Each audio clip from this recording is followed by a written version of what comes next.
Chronic traumatic encephalopathy, otherwise known as CTE, is a progressive degenerative disease of the brain found in athletes, military veterans, and others with a history of repetitive brain trauma. Brain trauma can cause a buildup of an abnormal type of protein called tau, which slowly kills brain cells. Once started, these changes in the brain appear to continue to progress even after exposure to brain trauma is ended.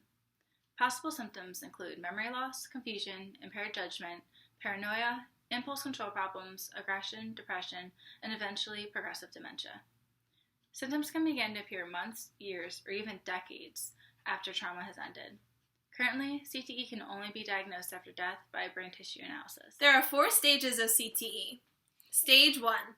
This stage is marked by a headache and loss of attention. It may also include short-term memory problems, depression, and aggressive tendencies. Stage 2. In this stage, individuals were more likely to experience headache, attention and concentration problems, mood swings, short-term memory loss, and impulsivity. Stage 3.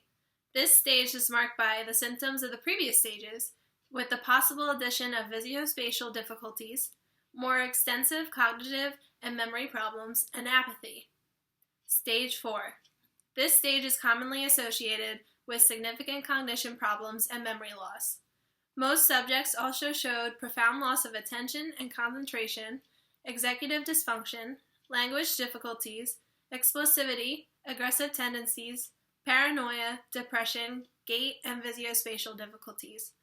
Over 30% were suicidal at some point, and a few experienced problems with physical movement known as Parkinsonism. So now that we know the definition and stages of CTE, we're going to talk about what happens with the brain.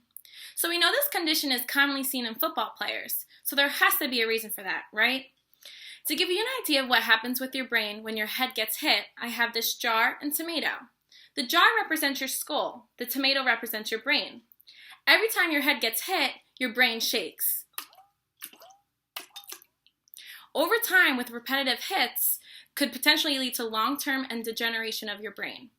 There's no certain amount of hits that equate to CTE because genetics and age of exposure to trauma come into play. So basically what I'm trying to say is there is no equation to say when your tomato turns into sauce. Welcome to the CTE playoffs! The tau proteins versus the neurofibrillary tangles! Woo! Set, hike.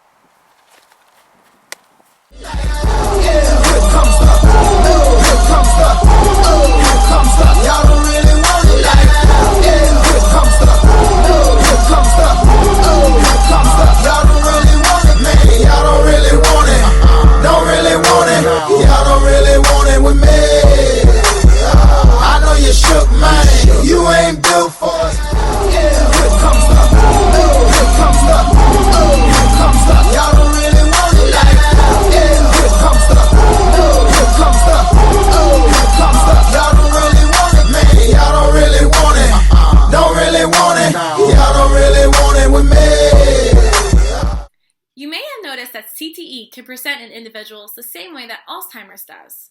But the main difference between the two is that CTE has an early onset of displaying symptoms in the person's early 40s compared to Alzheimer's, which has an onset occurring around 60 years old. Also, there's no test that clearly determines that a person has CTE. At the moment, the only accurate test can be performed post-mortem. An exciting breakthrough has occurred recently surrounding the issue of concussions. New research bolsters evidence that a simple blood test may someday be used to detect them and to reveal if a player is able to return to the field. It suggests that a protein linked with head trauma may be present in blood up to a week after injury, which could help diagnose patients who delay seeking treatment. This is important for players who are consistently concussed from repetitive blows to the head. In the future, this blood test could be used to track how many concussions a player has had and prevent them from going back too early, before they are fully healed. A watch list could be made to monitor these players so that others around them will be mindful of any sudden mood changes, aggressive tendencies, or memory loss, which are potential signs of CTE. Get your head in the game and realize that we should get the head out of the game.